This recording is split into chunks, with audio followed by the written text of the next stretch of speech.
and welcome back to Nurses Lecture Room YouTube channel. My name is Miss Mary, popularly known as the Nurse with the Difference, and I make learning easy and accessible for students. Guess what we are going to be talking about today? We're going to be talking about Gordon Majori assessment theory. Which Gordons are we talking about? Is it the Nigerian comedian? No. But we are going to be talking about Gordon Majori assessment theory, the 11 functional pattern. So a student actually asked the question, Miss Mary, how do we assess our patients using 11 functional pattern of Gordon Majori? So that's what we'll be dealing in details today. But before we go into details, kindly click on the subscribe button, turn on the notification button so you don't miss out. Let's go there.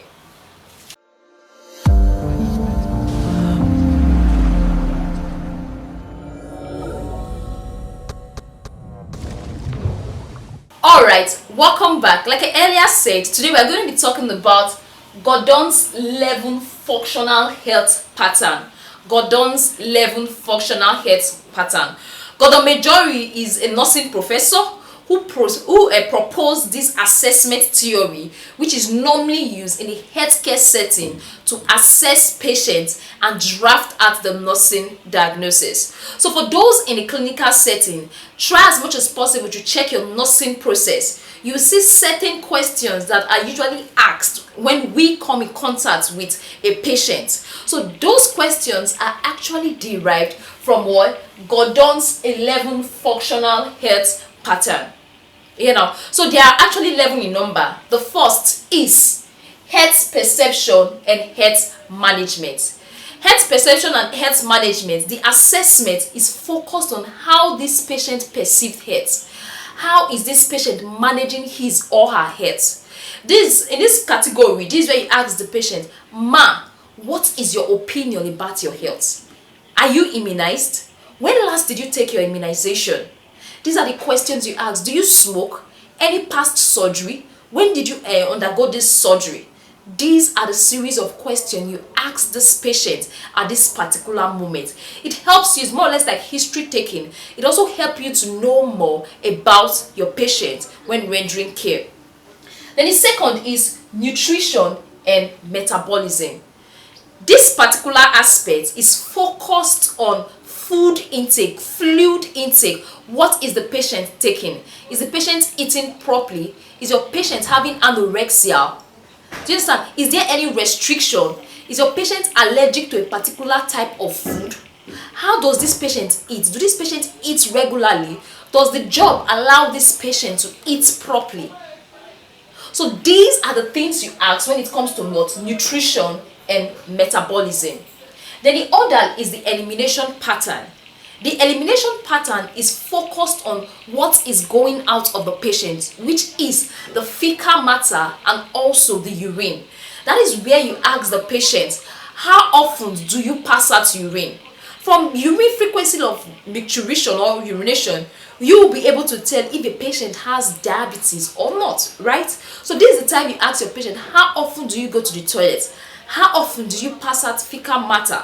How often? What's the color of your urine? What is the quantity of your urine? What is the quantity of your feces? Is it watery? Is it strong? Is it hard? With that, you'll be able to know, if my patient has constipation, if my patient has diarrhea, if my patient have hematuria, that there's blood in the urine. So with this elimination pattern, you'll be able to get useful nursing diagnosis, and also you'll be able to get useful information during the process of assessment. That is activity and exercise.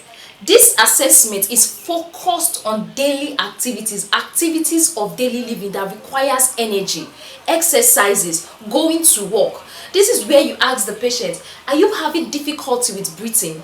Is your heart rate changing? Do you breathe very, very fast when carrying out a particular exercise? Do you feel weak? Is your respiratory system? This is the opportunity you have to ask the patient all this to help you assess the respiratory and the cardiovascular system. So that's when you ask a patient, how often do you exercise? Especially a patient that is obese. So these are the questions that come under activity and exercise. Then the other is cognition and perception. Cognition and perception assessment is focused on the ability of the person to comprehend information. Is this person following well? Is this person educated? Is this person illiterate? Is this person understanding what you are trying to communicate with him or her? Is this person having loss of memory? So that is where you assess the cognition and perception. Then another is sleep and rest.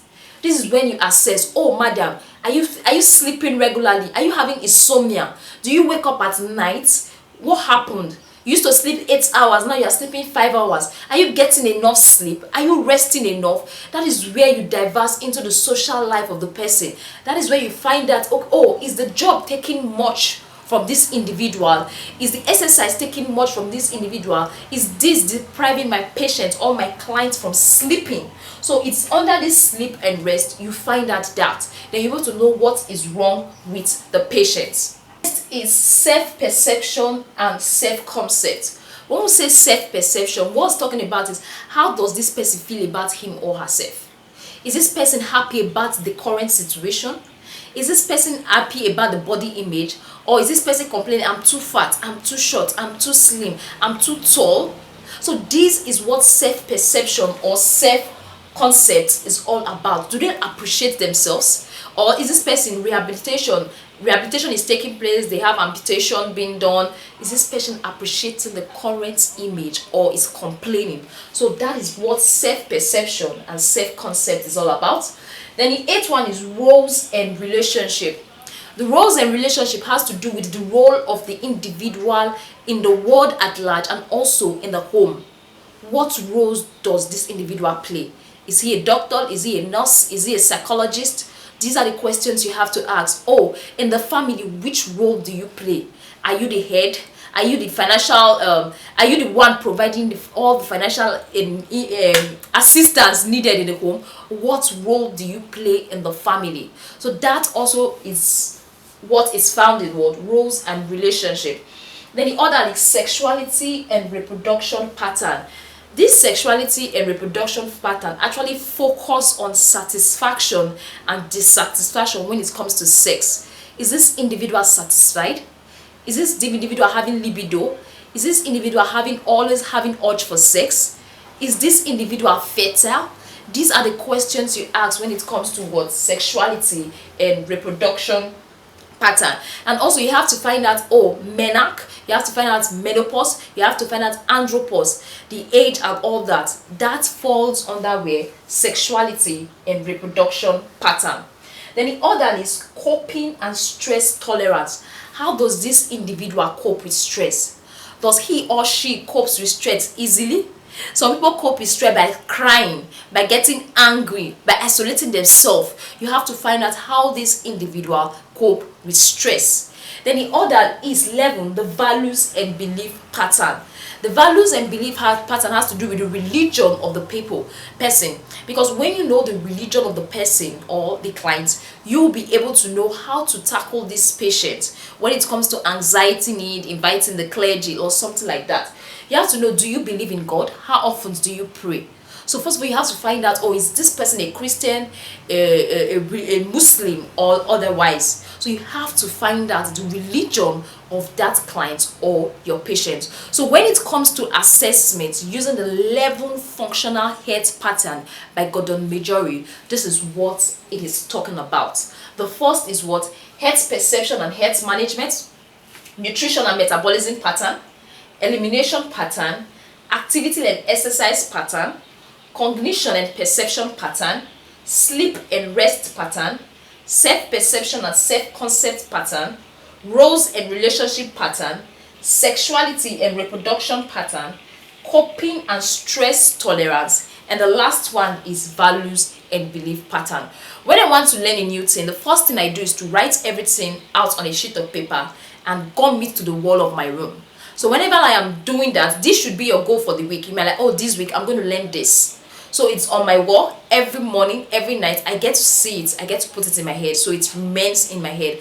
And also this is what you tend to utilize in your daily nursing practice. It's also in our nursing process. During my internship, I got a nursing process. I was using to assess my patient, and I found out that most of the things we are feeling on the behalf of patients, we are all gotten from what? The 11 functional health pattern of Gordon Majori. Thank you very much for staying tuned. Thank you very much for watching our video. Don't forget to like, don't forget to drop your comments in the comment section, and don't forget to share with a friend if you got value. See you in our next video. Bye.